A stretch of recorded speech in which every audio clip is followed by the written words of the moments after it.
grand si l'on voit toujours petit. Le TER a été conçu pour répondre dans la durée à 7 impératifs.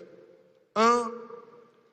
Le transport de masse, avec 15 trains, chaque train pouvant accueillir jusqu'à 565 passagers, pour un potentiel de 115 000 passagers par jour. 2. Le confort, avec un aménagement intérieur adéquat, le Wi-Fi à bord et la climatisation, aussi bien pour la première classe que pour la deuxième classe. 3e impératif, la régularité, avec une fréquence d'un train tous les 10 minutes. C'est l'engagement de la 7 heures, tous les 10 minutes de 6 heures à 22 heures et toutes les 20 minutes les dimanches et jours fériés. 4e impératif, la rapidité, avec une vitesse de pointe de 160 km à l'heure. 5e, la mobilité, avec 14 gares et haltes, 15 ponts-routes, 15 ponts-rails, 50 franchissements piétons. 6e impératif, la sécurité et la sûreté. Le TER est doté de technologies embarquées la plus avancée. En matière de signalisation, les plus grandes entreprises au monde viennent de le dire. Ce sont les meilleurs en matière de chemin de fer. Et la surveillance à bord sera assurée par la gendarmerie nationale. Et là, je vais m'arrêter pour inviter nos compatriotes à s'approprier ce train express régional, à en assurer la sécurité et la sûreté. C'est un train rapide qui fonctionne avec un très fort voltage. Il est extrêmement dangereux de jeter des instruments ou des outils métalliques sur la caténaire qui est la ligne électrique. C'est pour vous dire que nous devons en faire notre train express régional, notre patrimoine, pour les générations actuelles et pour les générations futures. Et pour réaliser ce projet, le plus complexe de l'histoire du Sénégal, il a fallu travailler dur, jour et nuit, y compris en temps d'intempéries et de crise sanitaire Covid-19.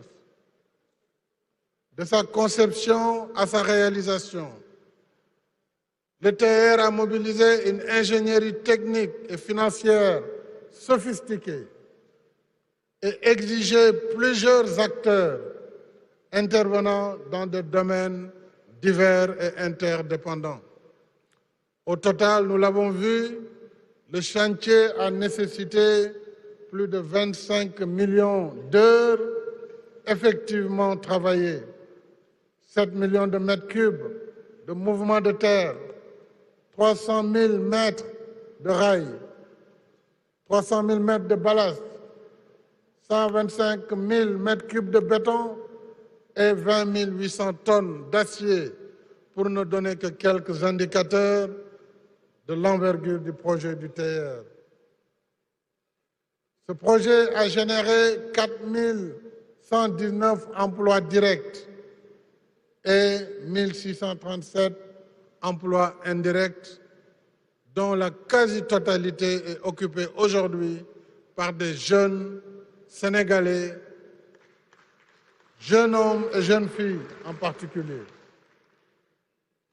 Nous avions en effet inclus dans les termes de référence du projet l'exigence de transfert de technologie, parce que nous savions dès le départ et dès la conception que ce projet demanderait des ressources humaines hautement qualifiées, compte tenu de la complexité de sa technologie. Le projet a fait naître tout un écosystème de technologie et de savoir-faire, notamment avec un centre des opérations ferroviaires, un centre de maintenance, des écoles de formation et des simulateurs. Je les ai visités cet après-midi.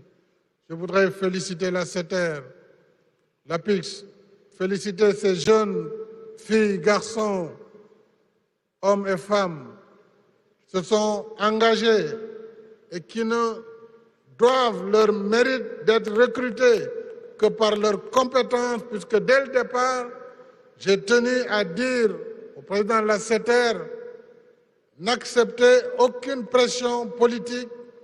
Je ne vous demanderai pas le moindre emploi, que personne ne vous exige de recruter un tel ou un tel. Donc tous ces 900 et quelques jeunes qui ont été recrutés l'ont été par leurs compétences personnelles et je tiens à les féliciter.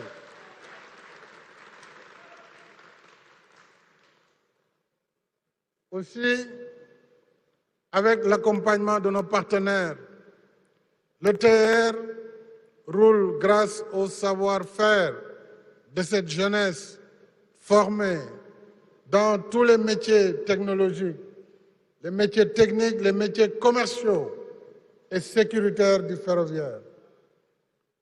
C'est dire qu'en nous transportant de gare en halte, le TR nous fait voyager dans le temps, car il constitue un formidable saut technologique pour le Sénégal et pour l'Afrique. Il nous offre des conditions de voyage agréables. Il nous aide à mieux planifier nos déplacements, éviter les pertes de temps et les désagréments des embouteillages et mieux organiser notre vie quotidienne. Je voudrais aussi inviter les autorités de l'État, à commencer par les membres du gouvernement, à prendre souvent le TR quand ils viennent à Diamniadio. Parce que c'est un train qui est fait pour garer sa voiture et rentrer là-dedans, comme ça se fait dans tous les grands pays. Et moi-même, je prends l'engagement pour mes prochaines visites à Diamniadio, souvent, de prendre le TR pour montrer que c'est un outil moderne à la disposition de tous les Sénégalais et de toutes les Sénégalaises, quel que soit leur statut. Et le meilleur est à venir avec l'extension de la ligne jusqu'à l'aéroport Blaise Diagne et la commande additionnelle de 7 trains pour porter le total du parc à 22 trains. En outre, grâce à un système de transfert entre le TR et le BRT, il sera possible de voyager en passant de l'un à l'autre avec un seul ticket pour faciliter le transport sur toutes les destinations desservies par les deux réseaux. Autrement dit, quelqu'un qui vient de Guédiawaye pourra prendre le BRT et se connecter au TR pour venir vers Rufisque, Bargny ou Diamniadio. Mes chers compatriotes, le TR est un investissement lourd et complexe dans sa réalisation et son fonctionnement. C'est pourquoi j'engage fermement tous les services concernés à veiller rigoureusement à la sécurité, la sûreté et la maintenance des installations, des équipements et des trains.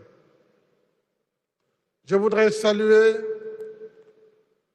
et remercier les impactés du projet, les impactés du TR, pour leur esprit citoyen et des indemnités conformes aux standards en la matière ont été versés par l'État.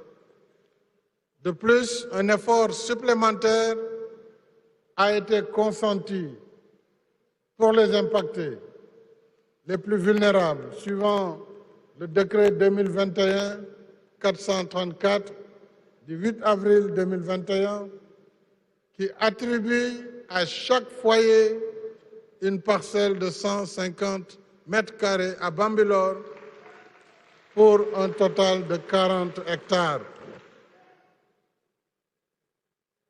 Je voudrais vous dire, chers impactés, que l'État restera à vos côtés jusqu'au règlement.